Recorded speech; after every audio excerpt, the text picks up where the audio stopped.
Welcome to DesiPotter. Today, we dive into the magical beginning of the Harry Potter saga, Season 1, Episode 1, The Boy Who Lived. From the mysterious events on Privet Drive to the arrival of a legendary baby, this is where the magic begins. The Dursleys are a well-to-do, status-conscious family living in Surrey, England. Eager to keep up proper appearances, they are embarrassed by Mrs. Dursley's eccentric sister, Mrs. Potter, whom for years Mrs. Dursley has pretended not to know. On his way to work one ordinary morning, Mr. Dursley notices a cat reading a map. He is unsettled, but tells himself that he has only imagined it. Then, as Mr. Dursley is waiting in traffic, he notices people dressed in brightly colored cloaks. Walking past a bakery later that day, he overhears people talking in an excited manner about his sister-in-law's family, the Potters, and the Potters' one-year-old son, Harry. Disturbed but still not sure anything is wrong, Mr. Dursley decides not to say anything to his wife. On the way home, he bumps into a strangely dressed man who gleefully exclaims that someone named, you-know-who, has finally gone and that even a Muggle, like Mr. Dursley should rejoice.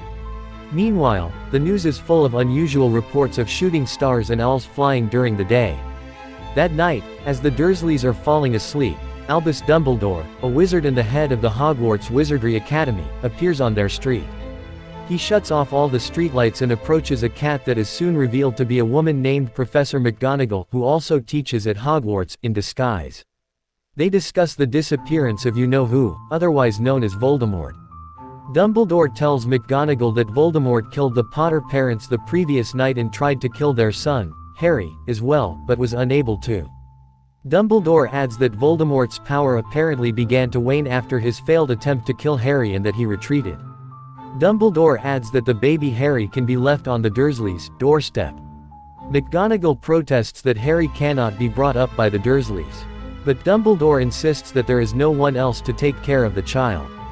He says that when Harry is old enough, he will be told of his fate. A giant named Hagrid, who is carrying a bundle of blankets with the baby Harry inside, then falls out of the sky on a motorcycle. Dumbledore takes Harry and places him on the Dursleys' doorstep with an explanatory letter he has written to the Dursleys, in the three-part ways. And that's how the story of The Boy Who Lived began. Stay tuned for more magical episodes, and don't forget to like, share, and subscribe to DesiPotter for your dose of the wizarding world. Until next time, mischief managed.